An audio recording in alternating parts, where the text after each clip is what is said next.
मैं आपको भारत का एक और नाम भी है, इसे कहते हैं वर्ल्ड फार्मेसी। ये दुनिया की फार्मेसी है। जेनेरिक ड्रग्स दुनिया में सबसे ज्यादा भारत बनाता है। कुछ 60-70 बिलियन डॉलर ये कमाते हैं। आपको मैं सबसे बड़ा बताता हूं कि पाकिस्तान की आज तक इमेज दुनिया में क्या था, आज से कुछ साल पहले तक, कि टेररिज्म को एक्सपोर्ट करते हैं, टेररिज्म को बेचते हैं, टेररिज्म पे पैसे बनाते हैं। देखिए, एक तो सबसे पहले मैं ये बताना चाहूंगा कि खैर इंडिया के हालात ये हैं कि कल टोनी बिल्किंस जो हमारे सेक्रेटरी ऑफ स्टेट है, उनके साथ इंडिया की सिचुएशन को डिस्कस करने के लिए 135 सीईओ अमेरिकन कंपनीज के, उन्होंने कल उनके साथ जो है वो वेबसाइट पे जूम पे उन्होंने मीटिंग की। कल मैं समझता हूं बहुत बड़ी बात। एक अजीज साहब, दुनिया की 5th बड़ी इकोनॉमी है भारत। दुनिया के इससे सिर्फ 4 5th, ये थोड़ी सी इंग्लैंड के साथ साथ चलता है। 4 चले मान लें, आपकी 6 भी मान लेते हैं, 5 या 4 मुल्क भारत से ज़्यादा अमीर हैं। मैं आपको भारत का एक और नाम भी है, इसे कहते हैं वर्ल्ड फार्मेसी। ये दुनिया की फार्मेसी है। जेनेरिक ड्रग्स दुनिया में सबसे ज्यादा भारत बनाता है। कुछ 60-70 बिलियन डॉलर ये कमाते हैं। क्या हमें सोचना दे, अगर हमारे घर में, मुल्क आपका घर है, उसमें इतनी बड़ी बर्बादी आ रही है तो इसका मतलब है आप इसे ठीक तरीके से नहीं चला रहे थे।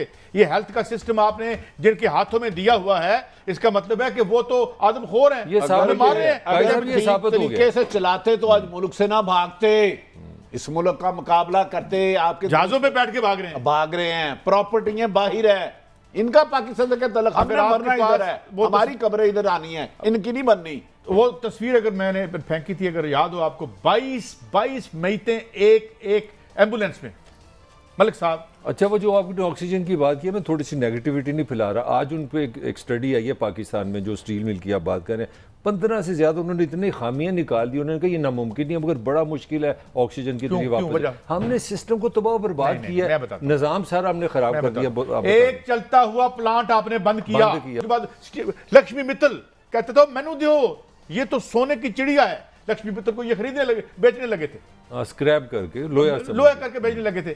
भट्टी साहब ये कहते हैं भट्टो साहब ने बर्बाद दिया, ये कर दिया। आपने बनियाने, अंडे और मुर्गियां बनाने के अलावा इन्होंने इस मुल्क को इतना लूटा कि गिद्दे खत्म हो गई हैं। पाकिस्तान में आपको गिद्ध नहीं नजर आएगी, चंद गंदे इस लोगों ने। मैं हर एक को नहीं कह रहा, अच्छे लोग हर फील्ड में है, सियासत में भी, अदारों में भी है, लेकिन इनका एहतसाब होना चाहिए। मेरी स्टील मिल, इनकी स्टील मिल खरबों रुपए प्रॉफिट में जाए, और मेरे जहां 20-30 हजार लोग मुलाजमत करे, वो खरबों खसारे में जाए। भट्टी साहब, लॉकडाउन पे जा रहे हैं हम, लग रहा है आपको लॉकडाउन की तरफ जाना पड़ेगा, ईद तक सारा ही लग रहा है, अल्लाह रहम करे।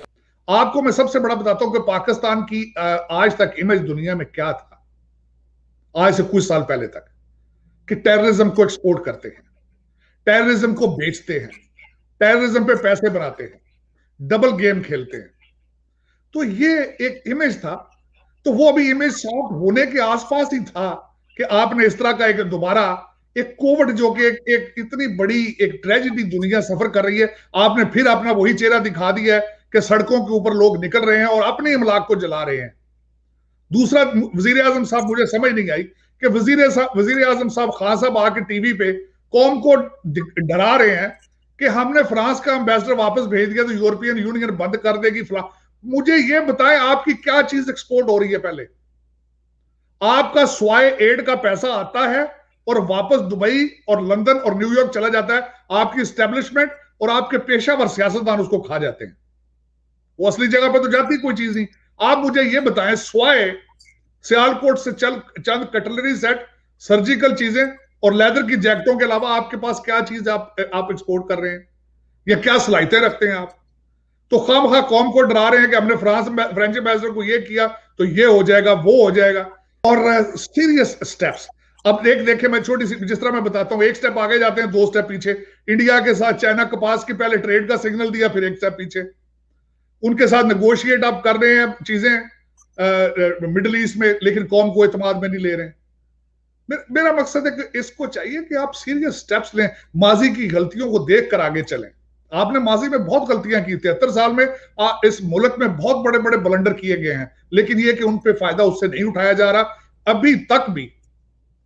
हमारी एक तो ये बाहर की इंपोर्टेड जो कैबिनेट है, आधे से ज्यादा तो अमेरिकन है, वो और मैं बड़े अफसोस के साथ कहता हूं कि उनका क्रेडेंशियल क्या है कि वो सिर्फ सियासतदानों को या खान साहब के यहाँ पे शौकत खानम के लिए चंदा इकट्ठा करते रहे हैं या उनको एयरपोर्ट पे पिक एंड ड्रॉप की उनको सहूलत देते रहे।